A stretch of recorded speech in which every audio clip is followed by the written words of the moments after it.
We begin with another setback for motorists and public utility drivers. Fuel prices will again increase tomorrow in separate advisories. Caltex, Clean Fuel, Flying V, Petrogas, PTT Philippines, Sea Oil, Shell, Total, and Unioil say they are raising diesel prices by almost 9 pesos per liter and gasoline by nearly 4 pesos a liter. Caltex, Flying V, Sea Oil, Shell, and Unioil announced they're jacking up kerosene prices as well by about 10 pesos per liter. Other firms have yet to make an announcement. The spike in fuel costs comes just a week after companies cut prices for the first time this year. Amid rising fuel costs, the government kicks off its free rides program at the MRT Line 3 and EDSA bus carousel. You're seeing earlier pictures of the evening rush hour from MRT Taft Station in Pasay. Commuters are taking advantage of these streets aimed at helping ease their burden. Chrissy Di Matulak tells us how it was earlier today. This is the situation at MRT 3 Taft Station as early as 4:30 Monday morning. There you see the long lines of passengers eager to get on the trains as fares are waived for the libreng sakay of the Metro Rail Transit. For passengers, a month-long, all-day free ride is a very welcome development amid the skyrocketing costs of fuel and necessities.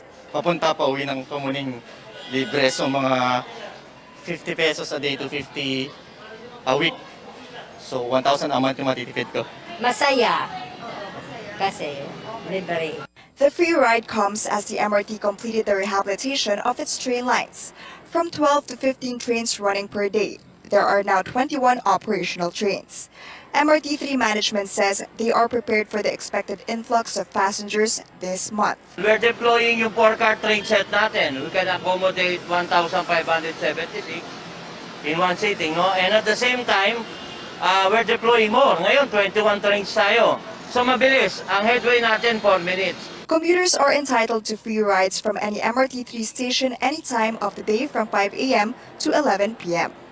Passengers who want to avail of the libreng sakay just have to tap their valid beep cards at the gate, while those who do not have the card may get their single journey ticket from the counter free of charge. Aside from MRT3, the EDSA bus carousel also implemented its free ride program on Monday. Mas malaking tulong po sa atin lahat, siyempre po nakakabawas po sa gastusin. The government has allotted 7 billion pesos for the service contracting program of the bus carousel. The MRT is set to lose revenues this month, but its officials say they would rather focus on helping passengers amid the transportation woes and soaring costs. Chrissy Di Matulak, CNN Philippines. More people are out and about now that COVID-19 restrictions have eased. This has resulted in heavy traffic not only during rush hour. Does this mean the economy is doing well now? How should government solve the traffic problem? Commuters and economists weigh in this report from Stanley Gahete. Motorists and commuters experience traffic congestion on major highways at almost any time of the day. Mas marami na kasi lumalabas ngayon, dumadami yung mga utility sasakyan, mga pampubliko at private. Napakarami na. Noon din sa pandemic, hindi rin kaano kasi wala namang pasahero. Wala nga traffic, wala naman tao. Ngayon, matao, napaka-traffic naman. Even though the volume of vehicles passing through major highways is increasing, the MMDA will not expand the implementation of the number coding scheme. The agency says the schedule of scheme, which is from 5 to 8 p.m., is still enough. It also says the traffic situation now is still not the same during the pre-pandemic time because many employees are still working from home.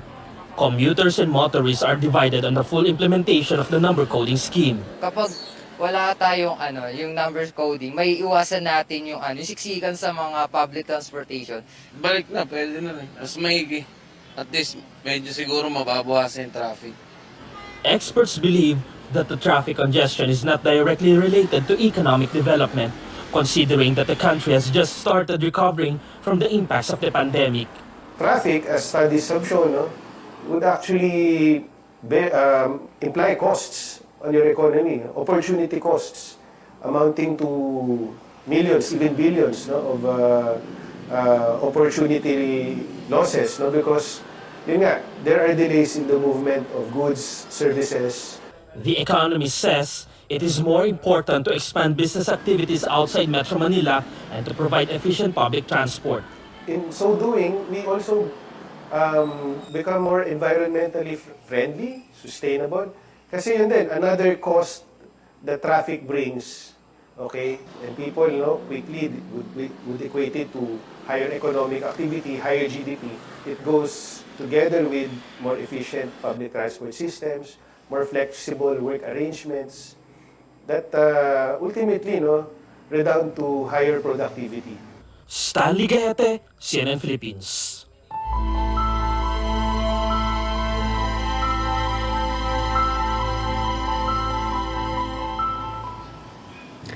Hundreds of residents in Batangas were forced to leave their homes again as the Davao volcano showed signs of unrest for the third time in 2 years. No escalation of alert level yet, but authorities are keeping watch. Tristan Odalo reports evacuees hope to go back home soon. PHIVOC says that it may take 2 weeks before they can decide on whether or not to downgrade or raise the alert level over Taal volcano. The agency adds that the possibility of raising it to alert level 4 is low for now, but local officials say that it's still too risky for evacuees to go home.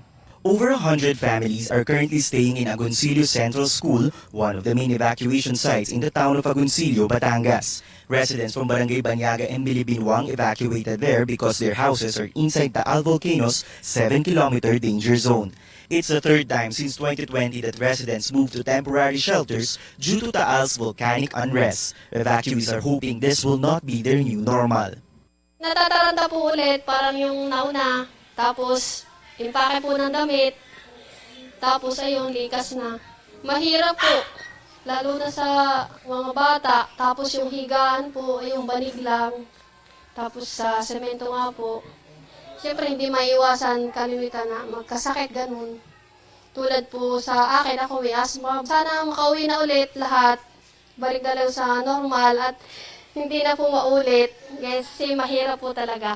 Women and children are the ones occupying the classrooms in Agoncillo Central, while the men are staying in their houses to secure their properties and livelihoods. The local government is also implementing window hours from 8 a.m. to 2 p.m. so that residents can check their belongings. Food is being provided for the evacuees by the local government. Charging and Wi-Fi stations have been put up as well. In Laurel Town, residents from 3 high-risk barangays have also been evacuated.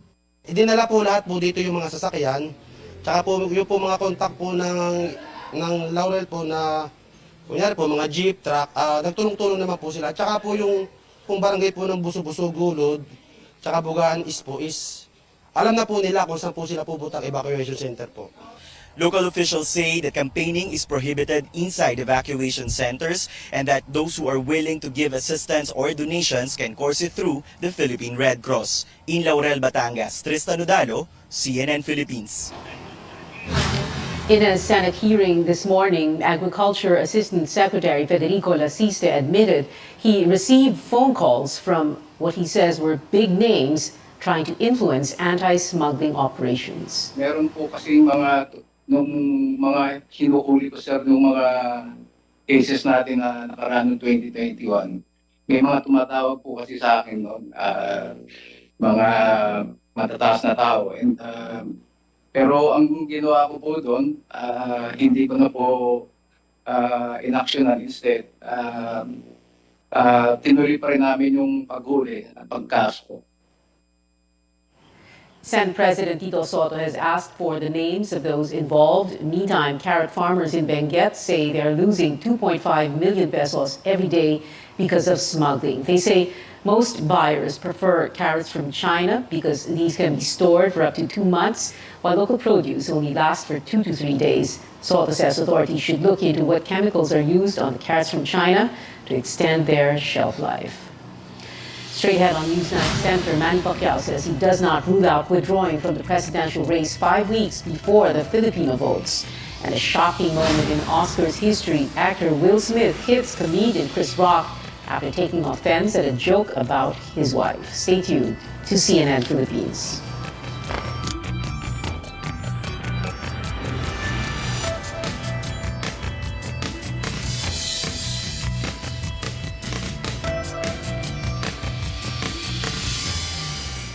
SMC, San Miguel Corporation.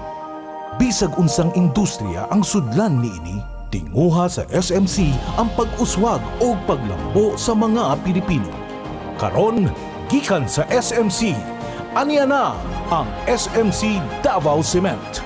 SMC Davao Cement. Gama sa Davao, para sa Mindanao. SMC Davao Cement. Ato ni Bay.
Welcome back to Newsnight, where we go above and beyond the headlines. Yet another close encounter with a Chinese Coast Guard vessel in Philippine waters. The Philippine Coast Guard reports the incident happened in Bajo de Masinloc on March 2nd. A Chinese vessel with bow number 3305 conducted a close-distance maneuvering of about 21 yards towards BRP Malabrigo. PCG condemned China's violation of the regulations for preventing collisions at sea. In my interview on CNN Philippines special presentation, the Generals 2.0 late last year, then Coast Guard Commandant Admiral Leopoldo Laroya told us the Chinese Coast Guard ships are actually, or appear to be, Navy vessels. They are really Chinese Coast Guard vessels. They're painted white with the stripes on it, no? But, you know, they're very big vessels and they were former Navy vessels, painted white. So, the diplomacy here is that we use white vessels against white vessels because instead of invoking any aggression, it's more on maritime safety, law enforcement, and environmental protection. The latest incident marks the fourth time Philippine vessels had a close encounter with Chinese ships in disputed waters. The Japanese embassy reiterates its position against China, saying actions done by force or coercion are, quote, utterly unacceptable, unquote. After 5 years of scaled-down exercises largely attributed to President Duterte's policy and over 2 years of the global health crisis, the annual Balikatan War Games are back. David Santos tells us about the biggest joint U.S. and Philippine military drills in recent history. 4 days now, U.S. Air Force and Marine Corps aircraft flying in and out of Subic in Zambales.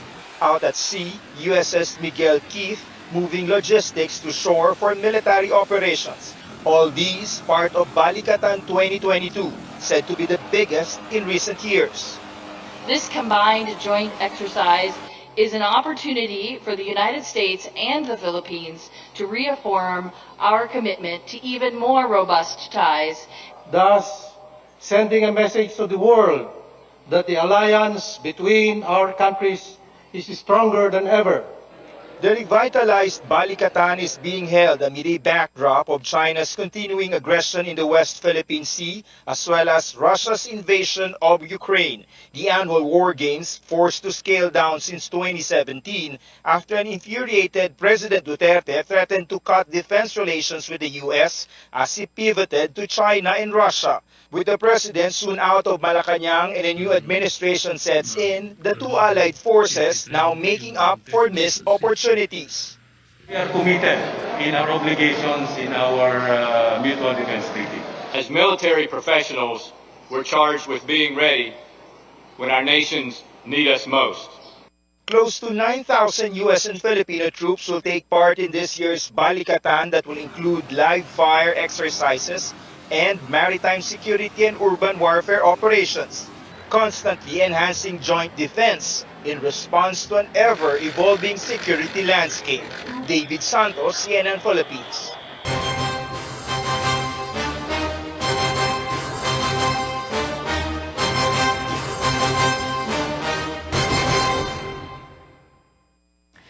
Senator Manny Pacquiao had vowed to fight through the end of his biggest battle so far, running for the presidency. But amid a low survey ranking, lack of political endorsements, and shakeups in the campaigns of his rivals, he's now saying only God can make him back out. Cian Arcangel joins us live from Manila, where Pacquiao made that statement. Cian?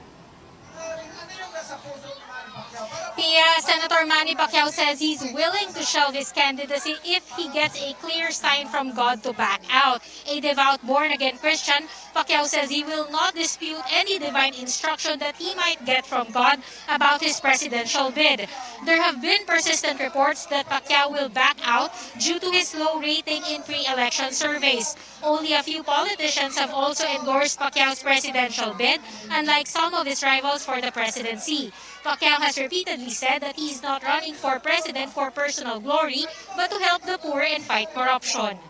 The only thing na pwede ako mag-decide na hindi ako tumuloy pag may conviction ng Panginoon sa akin na huwag ka nang tumuloy.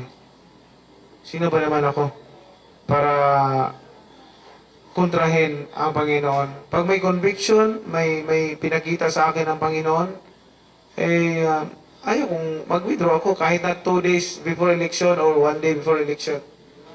Pag may instruction ng Panginoon sa akin, susundin ko. As to what sign Pacquiao will be looking from God, the retired 8th Division boxing champion shares that he dreamed about his defeat in a number of boxing fights even before he stepped into the ring. Pacquiao believes he will get a clear instruction from God through prayer on whether or not he should back out from the presidential race. Many times nangyari sa buhay ko, yung mga talo ko, halos karamihan sa talo ko sa boxing,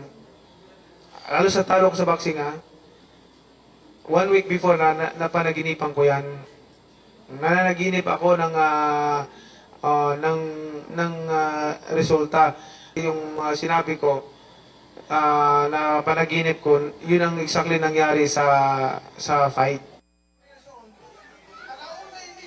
Pacquiao campaigned today in Manila, the bailiwick of another presidential candidate, Manila Mayor Isko Moreno. Pacquiao met with mayoralty candidate and former Manila Congressman Amado Bagaching before holding a dialogue with his supporters in San Andres Bukid. He is now in Baseco, Manila, where he is speaking to residents here. Pia? Cian, Senator Pacquiao talked about his wish to help residents affected by Davao volcano's unrest. What kind of assistance was he referring to? Senator Manny Pacquiao wants to send food and drinking water to the residents affected by Taal volcano's unrest as soon as possible. But he says he will seek the COMELEC's permission first about whether this is allowed because he doesn't want to be sued for any election-related offense. Pacquiao says that he has been helping a lot of people whenever calamity strikes, so he hopes to get the COMELEC's permission to help residents affected by Taal volcano's unrest. Pia? Cian Arcangel there reporting live from Manila. On to other presidential candidates. Manila Mayor Isko Moreno's political party, Acción Democrático, asks the Supreme Court for a certificate of finality on the Marcos family's unsettled estate taxes worth 203 billion pesos. Acción Democrático Chairman Ernesto Ramel Jr. says the party asked for the document to disprove the claims of Bongbong Marcos's campaign that the family's estate tax liability is pending in court. Marcos's spokesperson accused rivals of using the issue for their political gain. Lenny Robredo in the province of Samar, where she vowed to make electricity cheaper in the area. She's looking to use renewable energy and to tap geothermal and hydro resources in Samar. Bongbong Marcos takes on Mindanao as more local officials there express support for Robredo. He held campaign rallies in Carmen Town in Cotabato, Buluan Town in Maguindanao, and Isulan Town in Sultan Kudarat today. Senator Ping Lacson says he's not feeling a drop in support from Mindanao, which is known as a bailiwick of his former party mate at Partido Reforma, Representative Pantaleon Bebot Alvarez. Alvarez shifted his support from Lacson to Robredo. Lacson is now thinking of changing his campaign tagline, which he says was Alvarez's idea. Now, kung hindi na para sa akin yun, since yan naman yung unang nag-concoct nung phrase na we need a leader, then probably I might reconsider changing or tweaking it. We're going to adopt probably something like we have a leader. Mas maganda, di ba?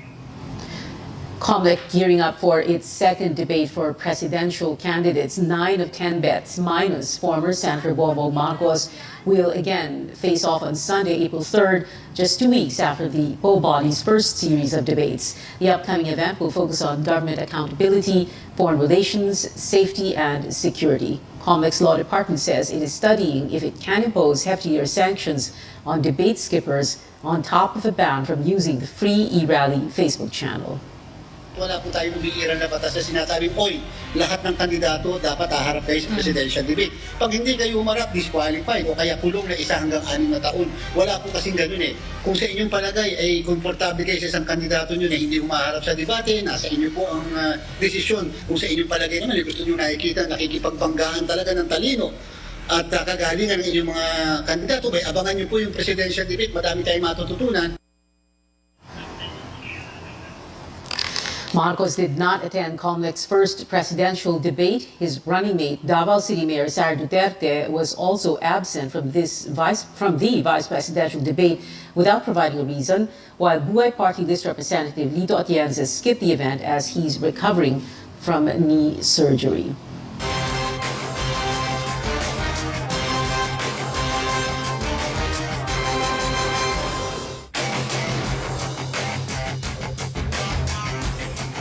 Coming up here on Newsnight, actor Will Smith apologizes to the Academy during his acceptance speech after an incident that shocked Hollywood.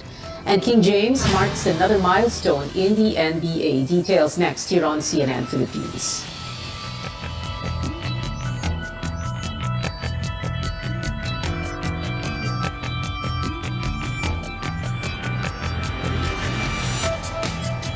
SMC, San Miguel Corporation. Bisag unsang industriya ang sudlan niini, tinguha sa SMC ang pag-uswag o paglambo sa mga Pilipino. Karon, gikan sa SMC, aniya na ang SMC Davao Cement.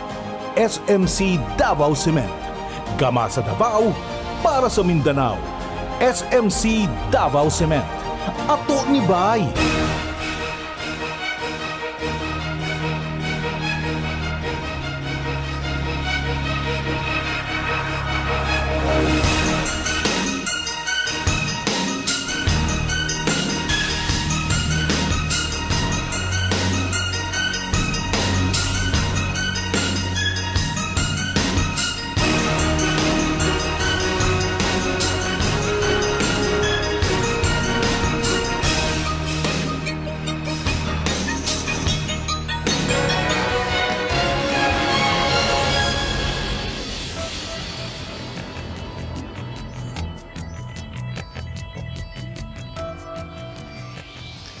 Welcome back to CNN Philippines and Sports. Yet another milestone for King James, with the Lakers forward now second on the NBA's all-time field goals made list upon his 13th field goal in the game against New Orleans Pelicans.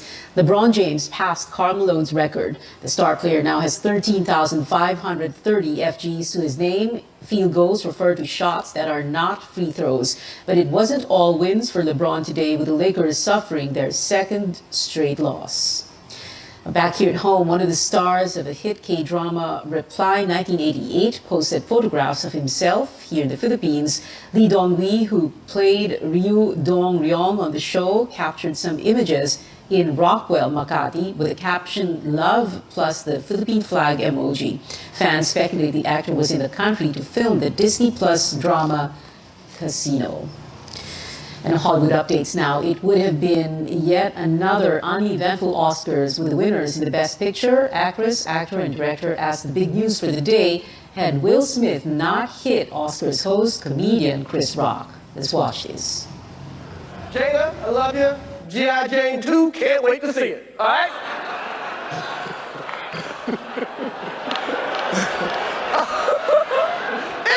That was a nice one. Okay. I'm out here. Oh, Richard. Oh, wow.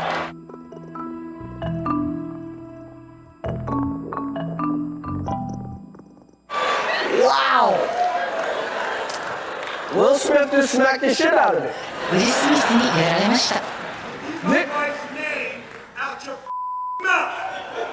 Wow, dude.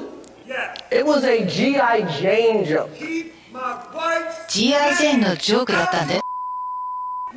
I'm going to, okay? Okay. That was the greatest night in the history of television.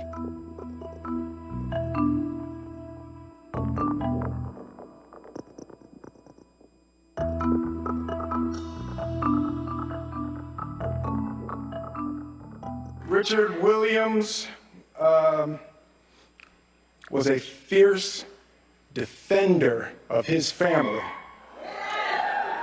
Denzel said to me a few minutes ago, he said, at your highest moment, be careful, that's when the devil comes for you.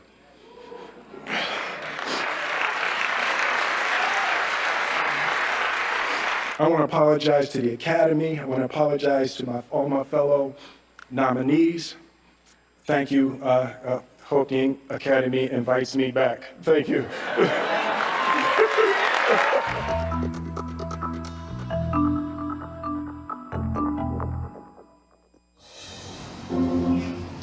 The Academy has spoken out about the incident, saying it does not condone violence. No news yet on whether or not the actor will be made to return his Oscar. Now on to other Academy Award recipients. Among big winners was Coda, which took 3 prizes, including Best Picture and Adapted Screenplay. Disney's Encanto nabbed animated feature film. Both Will Smith and Jessica Chastain earned their first Oscar this year for actor and actress in a leading role.